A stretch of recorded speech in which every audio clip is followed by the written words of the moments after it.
गेल्या काही दिवसापासून जाणीवपूर्वक राष्ट्रवादी काँग्रेस पक्ष कसा बदनाम होईल, राष्ट्रवादी काँग्रेस पक्षाची प्रतिमा कशी मलिन होईल आणि राष्ट्रवादी काँग्रेस पक्षाच्या नेत्यांमध्ये कसे मतभेद निर्माण होतील यासाठी काही लोकांकडून कुटील डाव रचले जात आहेत। राष्ट्रवादी काँग्रेस पक्ष राज्याच्या उपमुख्यमंत्री, राष्ट्रवादी काँग्रेस पक्षाच्या राष्ट्रीय अध्यक्षा सुनेत्रावहिनी पवार यांच्या नेतृत्वाखाली एक संघपणे, एक मताने, एक दिलाने काम करतोय। सर्व निर्णय एकत्र बसून त्या ठिकाणी घेतले जात आहेत। परंतु काही लोक जाणीवपूर्वक दिशाभूल करून पक्षाचे पदाधिकारी, कार्यकर्ते आणि महाराष्ट्राच्या जनतेमध्ये संभ्रम निर्माण करण्याचा प्रयत्न काही लोकांकडून केला जातोय।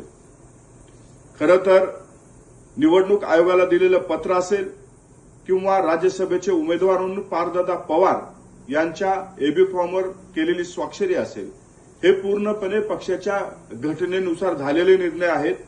परंतु माध्यमामध्ये प्रश्नचिन्ह उपस्थित करून ज्या काही बातम्या दाखवल्या जातात त्या तथ्यहीन, निराधार आहेत। आमच्या पक्षाची प्रतिमा मलिन करण्यासाठी काही लोकांकडून कुटील डाव रचला जातोय, त्याचाच हा एक भाग आहे।